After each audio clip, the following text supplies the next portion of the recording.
इस लेक्चर के अंदर हम अब इस आर्ट बोर्ड 1 का राइट वाला एरिया को हम कवर करेंगे। उसको कवर करने के लिए सबसे पहले अगर हम देखें तो ये लेयर है, कोई कलरफुल लेयर है जो हमने बनानी है। तो इसको बनाने के लिए सबसे पहले मैं क्या करूँगा कि मैं इस शेप को लूँगा और इस शेप में रेक्टेंगल शेप को सिलेक्ट करूँगा, राइट क्लिक करूँगा तो सारी इस आइकन के ऊपर राइट क्लिक करूँगा तो सारी शेप्स ओपन हो जाएंगी। रेक्टेंगल पे क्लिक करूँगा और ये जो रूलर मैंने बनाया हुआ है इसको इसके ऊपर रख के, ताकि उसकी राइट साइड पे ही सारा जो है वो बॉक्स बने। और ये बॉक्स बन गया मेरे पास।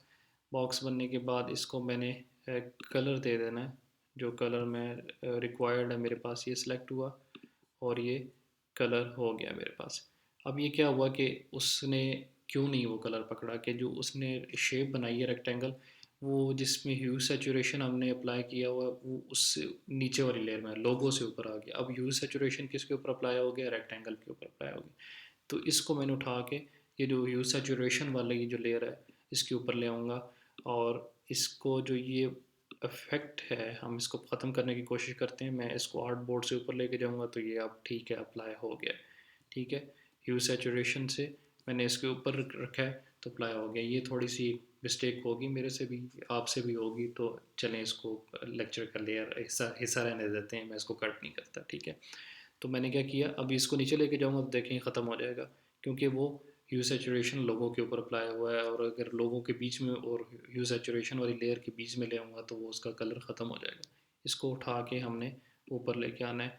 ऊपर लाऊंगा तब भी वो एरो का निशान आ रहा है, तो इस एरो के निशान को ख़त्म करना है। इसको पकड़ के आर्ट बोर्ड से बाहर लेकर जाने की कोशिश करनी है, और वो जाएगा तो नहीं, वापस उसके अंदर ही आ जाएगा, मगर वो उसने उसका वो एरो निशान जो है वो ख़त्म कर दिए। ठीक है, अब मुझे ये कलर नज़र आना शुरू हो गया। अब इसको क्या करना है, हमने इसकी जो ओपेसिटी है उसको थोड़ा सा हमने क्या कर देना है, 80 कर देते हैं। ओपेसिटी हमने डाउन कर दी है इसकी। ओपेसिटी डाउन करने का एक और तरीका भी है कि आप इस पे क्लिक करके रखें और यहाँ से नंबरिंग जो है, ये जो ऊपर आपकी नंबर कीबोर्ड के ऊपर अल्फ़ाबेट्स के ऊपर ABC के ऊपर जो नंबरिंग आ रही थी 1 2 3 4, मैं 2 अप्लाई करूँगा 20% लगी ओपेसिटी। 80 अप्लाई करनी है तो 8 को प्रेस करूँगा तो 80% ओपेसिटी, वो देखें ओपेसिटी चेंज हो रही है यहाँ पे। तो आप ये शॉर्ट कोड इसके शॉर्ट कीज़ जो हैं वो ये हैं 1 2 3 4 5।